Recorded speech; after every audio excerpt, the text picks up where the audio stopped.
Hello friends, welcome to my channel competitive English with Prime aided. তো বন্ধুরা, আজকে supreme কোর্টে এনআইওএস ক্যান্ডিডেট তো তাদের 9533 যে প্যানেল, তো সেই প্যানেলে কিন্তু ভাগ্য নির্ধারণ ছিল। তবে শুনানিটা কিন্তু শেষ পর্যন্ত হয়নি, বা একটা মোক্ষম যে শুনানি যেটা হওয়ার দরকার ছিল সেটা তো কিছু হয়নি, বরং কেসটাকে আবার প্রধান বিচারপতির আন্ডারে দিয়ে দেওয়া হয়েছে। এবার প্রধান বিচারপতি আবার আলাদা বেঞ্চ গঠন করবেন এবং সেখানে এই মামলার কিন্তু ফাইনাল হিয়ারিং হবে।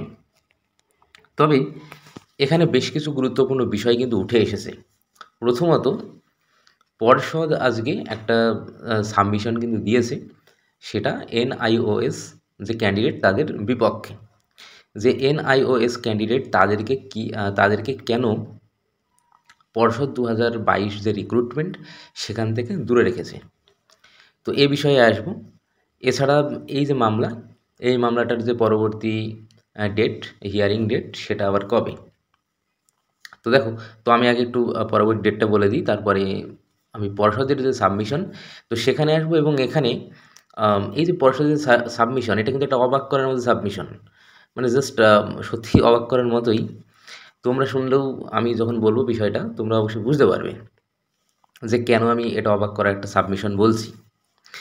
তো দেখো, তো যেহেতু মামলাটা আজকে খুব শুনানি, কার্যকরী কোনো শুনানি হয়নি, এটাকে আবার পাঠানো হয়েছে চিফ জাস্টিসের আন্ডারে বেঞ্চে, তো সেখান থেকে আবার উনি আলাদাভাবে বেঞ্চ গঠন করবেন। তো এবার এই যে মামলাটা, তো এটা বেঞ্চ গঠন হতে তো একটা অবশ্যই মিনিমাম সময় লাগবে। তবে আপাতত যে ডেটটা দেখাচ্ছে, আমরা যে সুপ্রিম কোর্টের যে ওয়েবসাইট, তো সেখানে গিয়ে যদি দেখি, তো সেখানে টেন্টেটিভ একটা যে ডেট দেখাচ্ছে, তো সেটা কিন্তু আপাতত 4 তারিখ, মানে 4th মার্চ এই মামলাটার আবার হিয়ারিং হবে। তো এমন বিষয় কিন্তু আপাতত দেখা যাচ্ছে।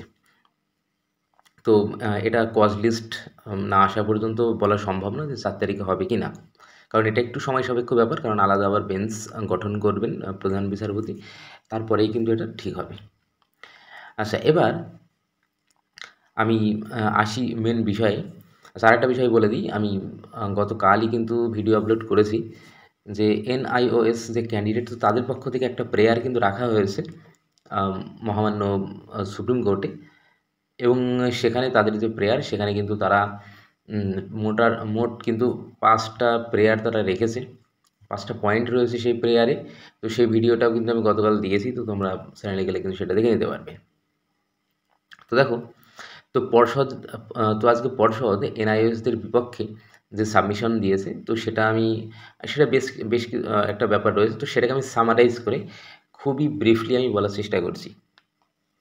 আচ্ছা, এ প্রসঙ্গে একটা কথা বলে রাখি, পর্ষদ থেকে যে ধরনের কথাবার্তা বলেছে, তো তার মধ্যে কিছু একটা আঁচ আমরা কিন্তু এর আগে পেয়েছিলাম। গত পরশুদিন এনআইওএস সংক্রান্ত একটা মামলা কলকাতা হাইকোর্টের সিঙ্গেল বেঞ্চে ছিল, মহামান্য বিচারপতি বিশ্বজিৎ বসু স্যারের এজলাসে। তো সেখানেও এনআইওএস যে মামলা, ওটা থেকে উনি কিন্তু প্রচণ্ড ক্ষুব্ধ হন। তো যাই হোক, তো সেখানে উনি উল্লেখ করেন যে এনআইওএস যে ক্যান্ডিডেট, তো তারা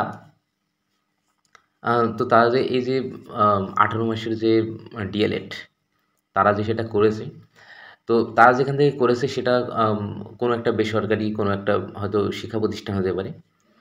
তো সেটা কোনো সরকারিভাবে রিকগনাইজড না, বা সরকারের সঙ্গে তো সেটা কিন্তু কোনো প্রকার ডিআইয়ের কোনো আন্ডারে না, এই বিষয়টা কিন্তু উনি উল্লেখ করেছেন। তো সেখান থেকে তো মহামান্য বিচারপতি এটাই বলছেন, তো সেখান থেকে যদি ডিএলএড করে আসে, বা তো সেটাকে কিভাবে বৈধ বলা চলে, বা সুপ্রিম কোর্টের যে রায়, তো তার সঙ্গে এটা তো সামঞ্জস্যপূর্ণ হচ্ছে না, এই বিষয়গুলো উনি বলেন এবং উনি ক্ষুব্ধ হন। যাই হোক, তো যেহেতু কেসটা সুপ্রিম কোর্টে রয়েছে, তো সে কারণে বিষয়টা উনি কিন্তু আরও এত বেশি গুরুত্ব দেননি। তো দেখো, তো পর্ষদ যে বিষয়টা গতকাল করেছে, তো পর্ষদ যে সাবমিশন দিয়েছে, সেখানে কিন্তু পর্ষদ এটা উল্লেখ করছে যে এনআইওএস ক্যান্ডিডেট তাদের যেসব ডকুমেন্টসগুলো প্রয়োজন 2022-এর অনগোয়িং রিক্রুটমেন্টে, যদিও এখন অনগোয়িং নেই, 2022-এর রিক্রুটমেন্টে বসার জন্য, পার্টিসিপেট করার জন্য যে মানে কোয়ালিফিকেশান বা যেসব ডকুমেন্টসগুলো প্রয়োজন সেই ডকুমেন্টস কিন্তু NIOS ক্যান্ডিডেট দিতে পারেনি। তো এখানেই কিন্তু আমার যে প্রশ্নটা রয়েছে, যেটা আমার মনে হলো এটা তো অবশ্যই তোমাদের কাছে সেটা আলাদা মনে হতে পারে। তবে আমার যেটা মনে হলো, তো পর্ষদ তো NIOS যে ক্যান্ডিডেট, তো তাদের তো এখনও সেই ভেরিফিকেশনটাই তো হয়নি। বা আমি আরও একটা বিষয় যেটা বলবো, NIOS ক্যান্ডিডেট অনেকে তো ইন্টারভিউও দিয়েছিল। আমার নিজেরই পরিচিত অনেকেই তারা কিন্তু ইন্টারভিউ দিয়েছিল। তাহলে তারা ইন্টারভিউ দেওয়ার আগে নিশ্চয়ই তাদের ভেরিফিকেশান হয়েছে। তাহলে তাদেরকে তো তাহলে তাদের ভেরিফিকেশন কীভাবে হলো? এটা একটা বড় প্রশ্ন। তাদের ভেরিফিকেশনটা কীভাবে সম্ভব হয়েছিল? কারণ ভেরিফিকেশন ঠিকঠাক না হলে তাকে তো তখনই আটকে দেবে। ভেরিফিকেশন সঠিক হলে তবেই তো তাকে ইন্টারভিউ দিতে দেওয়া হয়েছিল। তবে আমার পরিচিত এমন অনেকে রয়েছে, তারা প্রত্যেকে ইন্টারভিউ দিয়েছে, তার মানে তাদের কাগজপত্র সব ঠিক ছিল। এটা অবশ্যই একটা বড় পয়েন্ট কিন্তু রয়েছে। তাহলে আচ্ছা, আরেকটা বিষয় যেটা রয়েছে সেটা হলো, যেটা বলা হচ্ছে যে কোনো বেসরকারি কোনো দেখো NIOS যে ডিগ্রি, তো সেটা করতে গেলে কোনো একটা শিক্ষা প্রতিষ্ঠানে তিনি শিক্ষকতা করেন এমন একটা প্রমাণ কিন্তু অবশ্যই দিতে হয়েছিল। তবে যারা এটা এই জিনিসটা করেছে NIOS থেকে NIOS DLED যারা করেছে, তো তারা অবশ্যই কোনো না কোনো একটা প্রমাণ তো অবশ্যই দিয়েছে এবং তারপরেই তারা কিন্তু NIOS ডিগ্রিটা পেয়েছে। তবে যেটা আমি বললাম যে ইন্টারভিউয়ের আগে যে ডকুমেন্টস ভেরিফিকেশন, তখন কেন এই ক্যান্ডিডেটদেরকে আটকানো হয়নি? তখন কেন বলা হয়নি যে সঠিক সার্টিফিকেটটা কোথায়?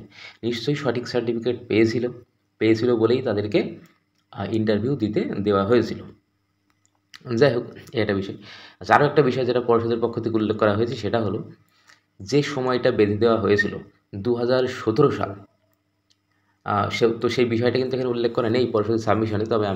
তবে পর্ষদ কিন্তু ওখানেই হিট করছে যেটুকু বুঝলাম। যে সময় বলতে 2017 সালের আগে বা 2017 সালে যে রিক্রুটমেন্ট হয়েছিল 42,000 সামথিং, তো সেখানে যে NIOS ক্যান্ডিডেট ছিল, অর্থাৎ তখন তো নন ট্রেন্ড নিয়োগ হয়েছিল। তো আর এই নন ট্রেন্ড ক্যান্ডিডেটদেরকেই ট্রেন করার জন্য NIOS যে ডিগ্রি, তো সেটা কিন্তু ডিজাইন করা হয়। তো পর্ষদ এটাই বলতে চেয়েছে যে ওই সময়ে হয়তো ওই সব টিচার, তারা তো অবশ্যই যারা নন ট্রেন্ড হিসাবে অ্যাপয়েন্টেড হয়েছিলেন, তো তারা তো ডিগ্রি সম্পন্ন করলোই। তবে তার পাশাপাশি তখন হয়তো এমন অনেক শিক্ষক ছিল, তো যারা NIOS যে ডিগ্রি তখন তারা করে। তবে তখনকার যে ডকুমেন্টস, তো সেই ডকুমেন্টস কিন্তু এখন দেখাতে পারেনি। তো এখনকার ক্যান্ডিডেট তো দেখাতে পারেনি বলেই তারা কিন্তু এই নিয়োগ প্রক্রিয়া থেকে কিন্তু ছিটকে গেছে বা তাদেরকে বাদ দেওয়া হয়েছে। তো দেখ, এইসব যুক্তিগুলো কিন্তু পর্ষদ দেখিয়েছে। এখন এটাই হলো শেষ কথা।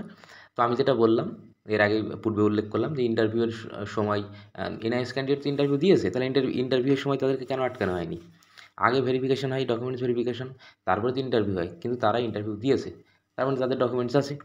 আচ্ছা, আরেকটা বিষয় যেটা রয়েছে সেটা হলো, এখনও তাদের এই যে এখন রিসেন্ট যে কথাটা বলছে, পর্ষদ রিসেন্ট যে কথাটা বলছে যে তাদের এইসব ডকুমেন্টসগুলো নেই, তাই তাদেরকে এখান থেকে বাদ দিয়ে দেওয়া হয়েছে। তাদের এই ডকুমেন্টসগুলো কবেই বা নেওয়া হলো? 10ই ডিসেম্বর রায়টা আসার পরে তাদেরকে ডকুমেন্টস কবে চেক করা হলো যে এই কথা পর্ষদ বলছে? যাক, এই যে পর্ষদের একটা মানে কী বলবো, একটা বিস্ময়কর কিছু মন্তব্য। যাই হোক, বিষয়গুলো খুবই আশ্চর্যজনক লাগছে, অসংলগ্ন কথাবার্তা মনে হচ্ছে। তো এই বিষয়গুলো কিন্তু উঠে এসেছে। তো অবশ্যই তোমরা জানাবে তোমাদের মতামত। আমি আমার মতো করে কিন্তু বিষয়গুলো বললাম। তো তোমরা এগুলো থেকে কী বুঝতে পারছো, কী উঠে আসছে, সেটা অবশ্যই তোমরা তোমাদের মতো জানিও। ধন্যবাদ।